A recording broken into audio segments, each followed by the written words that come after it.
श्री स्वामी समर्थ. स्वामी महाराज तुमच्या सर्व चांगल्या इच्छा पूर्ण करो ही स्वामींच्या चरणी प्रार्थना करते आणि आजच्या या नवीन व्हिडिओला सुरुवात करते. आपण देवाची मनोभावे पूजा करतो, सेवा करतो, पण तरीही घरात गरिबी, भांडणे किंवा आजारपण संपत नाहीये का? कधी विचार केलाय का की तुमच्या देवघरातील एका चुकीच्या सवयीमुळे हे घडत असेल? जर तुमच्या देव्हाऱ्यात तुम्ही लाल रंगाचे आसन वापरत असाल तर हा व्हिडिओ शेवटपर्यंत नक्की बघा, कारण ही छोटीशी चूक तुमच्या संपूर्ण घराच्या प्रगतीला खीळ घालू शकते. आज आपण पाहणार आहोत देवघरातील आसनाचे महत्त्व, लाल आसनाचे सत्य याबद्दल संपूर्ण माहिती. त्यामुळे जर तुम्हाला हा व्हिडिओ आवडला तर चॅनलला लाईक, शेअर, सबस्क्राईब करा. कमेंटमध्ये श्री स्वामी समर्थ लिहायला अजिबात विसरू नका, जेणेकरून स्वामींची तुमच्या कुटुंबावर, मुलांवर अगदी भरभरून अशी कृपा होईल. शास्त्रात सांगितले आहे की विना आसन पूजा निष्फळा भवती, म्हणजेच आसनाशिवाय केलेली पूजा निष्फळ ठरते. जेव्हा आपण मंत्रोच्चार करतो किंवा प्रार्थना करतो तेव्हा शरीरात एक सकारात्मक ऊर्जा निर्माण होते, पण जर आपण थेट जमिनीवर बसलो तर ती ऊर्जा पृथ्वी खेचून घेते आणि पूजेची पूर्ण फळ आपल्याला मिळत नाही. म्हणूनच देवाला आणि स्वतःला बसण्यासाठी आसन असणे अनिवार्य असते. आता महत्त्वाचा प्रश्न, आसन न वापरल्यास काय होते? जर तुम्ही आसन वापरले नाही तर काय होईल? तुमच्या पूजेचे पुण्य तुम्हाला न मिळता ते पृथ्वीला अर्पण होते. जमिनीच्या गारव्यामुळे शरीरातील ऊर्जा विखारली जाते, ज्यामुळे मन एकाग्र होत नाही. शास्त्रानुसार आसनाशिवाय केलेली पूजा देवाला स्वीकार्य नसते, ज्यामुळे घरात लक्ष्मी वास करत नाही आणि गरिबी येते. मग आदर्श आसन कोणते असावे? लोकरीचे आसन सर्वात शुद्ध मानले जाते. जप तप करण्याचे दर्भाचे आसन सर्वात श्रेष्ठ मानले जाते. आसन कधीही दुसऱ्याचे वापरू नका आणि जे जमिनीवर न ठेवता नेहमी एका लाकडी पाटावरती ठेवावे. देवघर हे आपल्या घराची ऊर्जेचं केंद्र आहे. तेथील एक छोटीशी चूक घराची शांती हिरावून घेऊ शकते. देवांखालील आसन म्हणजे ज्यावर आपण मूर्ती किंवा फोटो ठेवतो, हे केवळ सजावटीचे साधन नसून ते ऊर्जेचे केंद्र मानले जाते. शास्त्रानुसार मूर्तीला थेट जमिनीवर किंवा अस्वच्छ ठिकाणी ठेवणे अशुभ मानले जाते. आता सर्वात महत्त्वाचा भाग म्हणजे देवांखालील आसनाचे आध्यात्मिक महत्त्व काय? मूर्तीमध्ये प्राणप्रतिष्ठा किंवा रोजच्या पूजेने जी सात्विक ऊर्जा निर्माण होते ती आसन नसल्यास थेट जमिनीद्वारे विखुरली जाते. आसन ह्या ऊर्जेला एका जागी स्थिर ठेवण्याचे काम करते. आपण जसे पाहुण्यांना खाली बसू देत नाही, तसेच आराध्य देवतेला उच्चस्थानी आणि सन्मानीय आसनावरती बसवणे हे भक्तीचे लक्षण मानले जाते. आसन कशाचे असावे? देवांखाली ठेवण्यासाठी काही विशिष्ट साहित्याला शास्त्रात प्राधान्य दिले जाते. शिगम, सागवन किंवा आंब्याच्या लाकडाचा चौरंग हा सर्वोत्तम मानला जातो. लाकूड हे उष्णता आणि ऊर्जेचे सुवाहक नसल्यामुळे ती ऊर्जा देवांपाशीच राहते. चांदी, तांबे किंवा पितळाचे आसन सुद्धा मानले जाते. त्याचबरोबर चौरंगावरती नेहमी रेशमी किंवा सुती वस्त्र अंथरून मगच त्यावरती पूजा केली जाते. देवांखाली जो कापड आपण अंथरतो त्याला शास्त्रात आसन किंवा वस्त्रदान असे म्हटले जाते. तुमच्या घरामध्ये सुद्धा तुम्ही देवघरामध्ये नेहमीच हे वस्त्रदान टाकत असाल. आता बघा, लाल रंग हा शक्ती, ऊर्जा आणि मंगल कार्याचा प्रतीक आहे. त्यामुळे देवांखाली लाल कापड असणे चुकीचे नाही, पण ते कोणासाठी वापरायचे ते महत्त्वाचे असते. बघा, कोणासाठी योग्य आहे ते तर ते श्री गणपती, हनुमानजी आणि सर्व देवींच्या म्हणजेच लक्ष्मी, दुर्गा, सप्तशृंगी मूर्तीखाली लाल रंगाचे रेशमी कापड असणे अत्यंत शुभ मानले जाते. यामुळे घरातील सकारात्मक ऊर्जा वाढते. जर तुमच्या घरातील वातावरण खूप उष्ण असेल किंवा घरातील व्यक्तींना खूप राग येत असेल तर लाल रंगाचा अतिवापर टाळून पिवळ्या रंगाचा वापर करावा. तसेच कुलदैवत जर शांत स्वरूपाचे असेल तर पांढरा किंवा पिवळा रंग अधिक श्रेयस्कर ठरला जातो. देवांखाली कापड निवडताना कोणत्या 5 गोष्टींकडे लक्ष दिले पाहिजे तर सर्वात पहिलं, देवांखाली कापड नेहमी सुती किंवा रेशमी असावा. सिंथेटिक, नायलॉन किंवा प्लास्टिक मिश्रित कापड कधीही वापरू नये, कारण ते ऊर्जेचे वहन करत नाही आणि शास्त्रात अशुद्ध मानले जाते. कापड कुठेही फाटलेला किंवा विरलेला नसावा.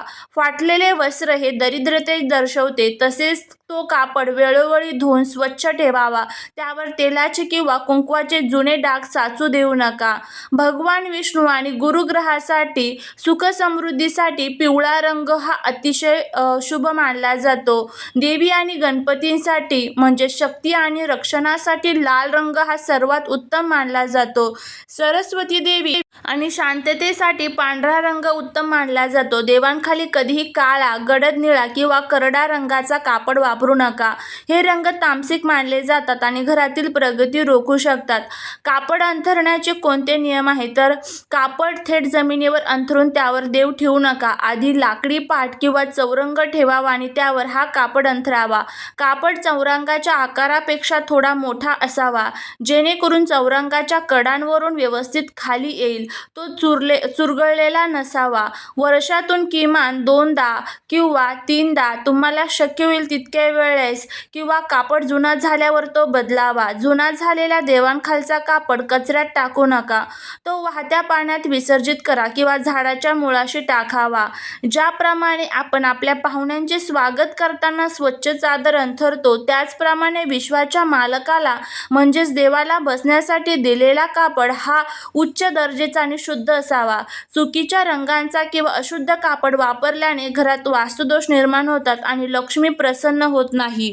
लाल कापड अंथरण्याने आता आपल्याला कोणते महत्त्वाचे जे नियम आहेत तर ते पाळायचे असतात ते बघूया, जेणेकरून आपल्याला संपूर्ण आपलं जे घर आहे तर ते बर्बाद होणार नाही आणि आपल्याला कोणत्याही प्रकारच्या निगेटिव्ह एनर्जीचा सामना करावा लागणार नाही. त्याच संदर्भात आता माहिती घेऊया. लाल कापड अंथरताना तो चौरंगापेक्षा छोटा नसावा. तो चौरंगाच्या चारही बाजूंनी थोडा खाली झुकलेला असावा. महत्त्वाचे म्हणजे कापडाचे कोपरे फाटलेले किंवा धागे निघालेले नसावेत. धागे निघत असलेला कापड अपूर्ण मानला जातो, ज्यामुळे कार्यात अडथळे येतात. शक्य असल्यास कापडाला सोनेरी रंगाची किनार असावी, जी समृद्धीचे प्रतीक आहे.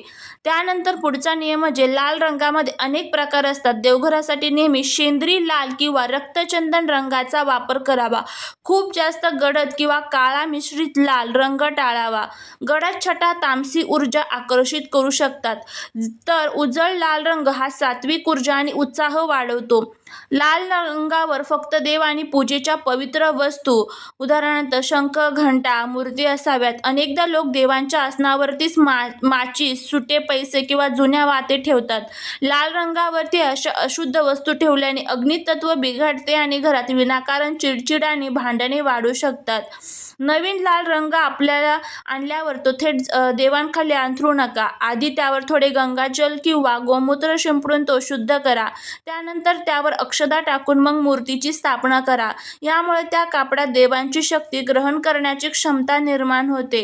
जेव्हा हा लाल कापड जुना होतो किंवा त्याचा रंग उघडतो, तेव्हा तो चुकूनही कचऱ्यात किंवा पायदळी येईल अशा ठिकाणी टाकू नका. यामुळे मोठा दोष लागतो. असा कापड स्वच्छ धुवून वाळवून मग एखाद्या झाडाच्या मुळाशी पुरून टाकावा किंवा वाहत्या पाण्यामध्ये विसर्जित करावा.